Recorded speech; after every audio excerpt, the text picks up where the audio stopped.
Breaking news చూస్తున్నాం. ఇవాళ ఢిల్లీకి డిప్యూటీ సీఎం పవన్ కళ్యాణ్ పలువురు కేంద్ర మంత్రులతో భేటీ అయ్యే ఛాన్స్ కనిపిస్తుంది. పవన్ వెంట జనసేన ఎంపీలు బాలశౌరి, ఉదయ్ శ్రీనివాస్ వెళ్లనున్నారు. రాష్ట్రంలోని ప్రాజెక్టులు, నిధులకు సంబంధించి కేంద్ర పెద్దలకు వివరించనున్నారు పవన్ కళ్యాణ్. ఇక రేపు ప్రధాని మోదీతో భేటీ కానున్నారు పవన్ కళ్యాణ్.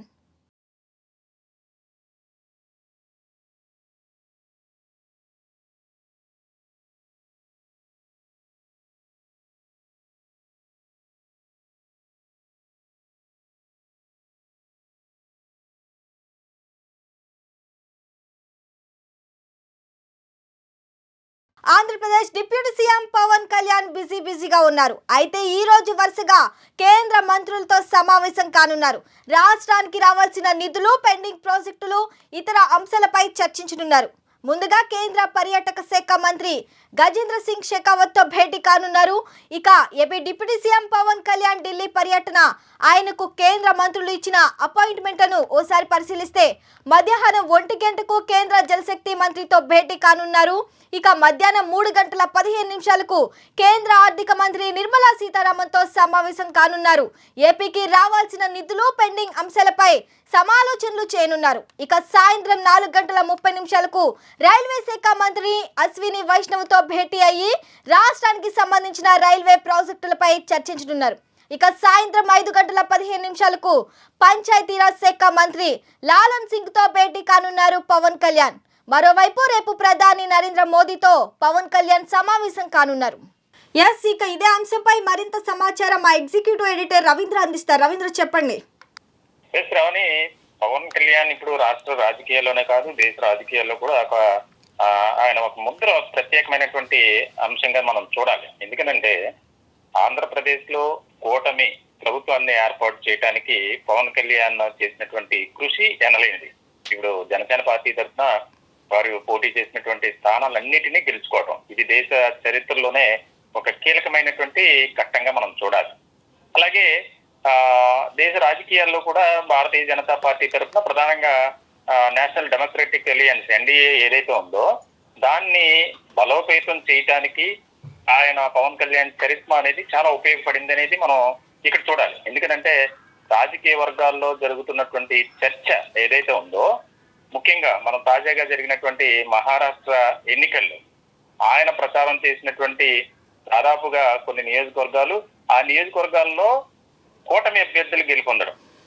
ఎందుకంటే ఇది మనం చాలా ముఖ్యమైనటువంటి అంశంగా చూడాలి. రాజకీయాల్లో, రాజకీయ వర్గాల్లో, అలాగే భారతీయ జనతా పార్టీ కేడర్ లో ఒక రకమైనటువంటి చర్చ జరుగుతుంది. ఎందుకంటే ఇప్పుడు జాతీయ స్థాయిలో గుర్తింపు పొందినటువంటి నాయకుడిగా పవన్ కళ్యాణ్ పేరు అనేది ప్రస్తావనకు వచ్చింది.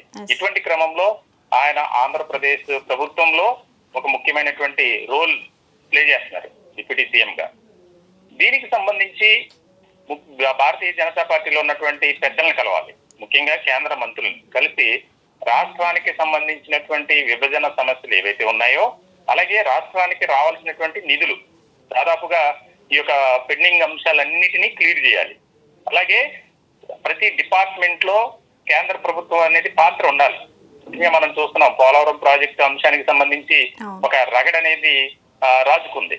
2027కి పూర్తి చేస్తామని చెప్పి ఈ కూటమి ప్రభుత్వం చెప్తుంది. ఎందుకంటే కేంద్రం నుంచి రావాల్సినటువంటి నిధులు కూడా పూర్తి స్థాయిలో రాలేదు, కాబట్టి మేము పూర్తి చేయలేకపోయామని చెప్పి గత ప్రభుత్వం వైఎస్ఆర్సీపీ చెప్తున్నటువంటి సందర్భంలో ఇది ఒక ముఖ్యమైనటువంటి పరిణామం. ఈ రోజు బిజీ షెడ్యూల్ పవన్ కళ్యాణ్ ఉంటారు.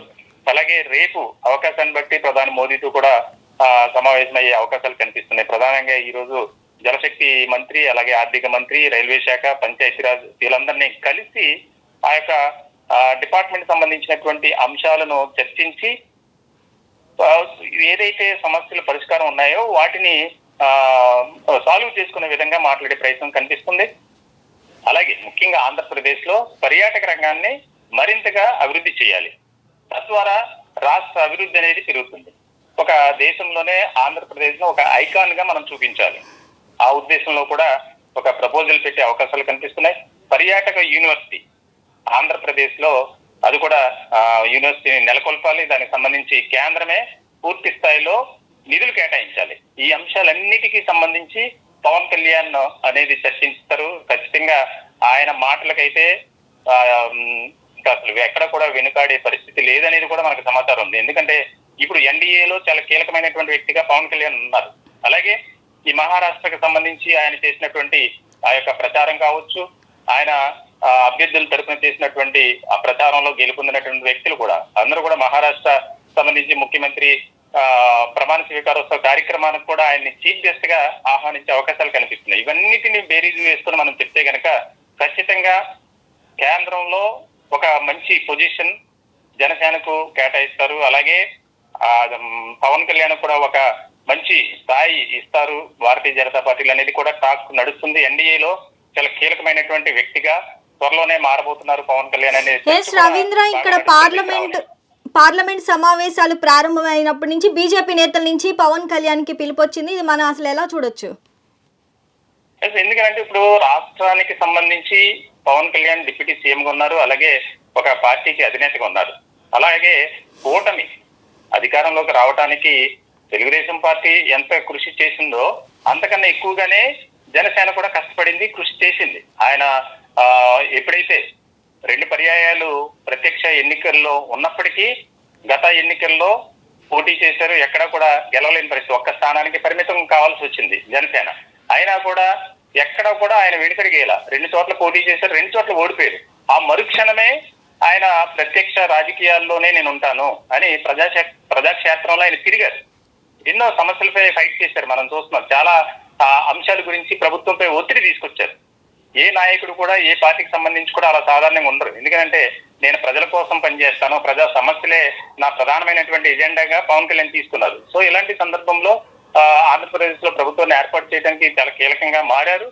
అలాగే దేశ రాజకీయాల్లో కూడా తనదైనటువంటి ముద్ర వేసుకోవడానికి ఆయన ఎంతగానో ఆయన ప్రత్యేకంగా మహారాష్ట్ర ఎన్నికలు కనుక మనం చూస్తే ఆయన ప్రచారం చేసినటువంటి ప్రతి చోట అభ్యర్థులు గెలుపొందారు. ఇలాంటి సందర్భంలో ప్రధాని మోదీ కూడా పవన్ కళ్యాణ్ కి అత్యధిక ప్రాధాన్యత ఇస్తారు ఖచ్చితంగా. ఎందుకంటే రాబోయే కాలంలో ఎన్డీఏ మరింతగా బలోపేతం చేయాలి, కాంగ్రెస్ కి అవకాశం ఇవ్వకూడదు, కేంద్ర రాజకీయాల్లో కూడా జనసేనకు ఒక ప్రత్యేకమైనటువంటి స్థానం కల్పించాలనే ఆలోచనలో ఉన్నట్లు మనకు తెలుస్తుంది శ్రావణి. ఎస్, ఇప్పుడు మహారాష్ట్రలో పవన్ కళ్యాణ్ అయితే ఎక్కడైతే ప్రచారం చేశారో అక్కడ మొత్తం బీజేపీ వాళ్ళు గెలిచారు. పవన్ కి అయితే ప్రత్యేక గుర్తింపు అయితే వచ్చింది. ఇంకా ఏమైనా ప్రత్యేక బాధ్యతలు ఏమైనా అప్పగిస్తారా ఇప్పుడు?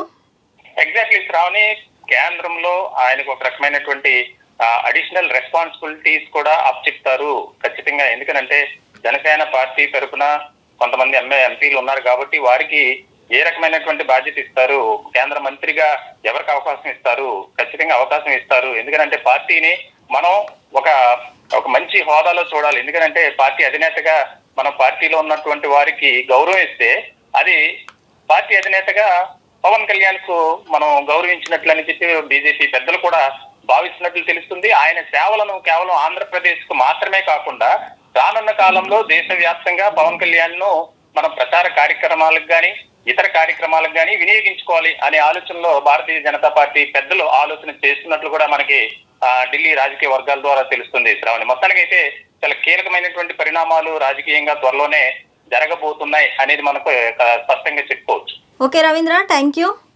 ఎస్, ఇది పవన్ కళ్యాణ్ ఏదైతే పెండింగ్ బిల్లులు ఉన్నాయో దానికోసం ఢిల్లీ పర్యటన వెళ్ళారు.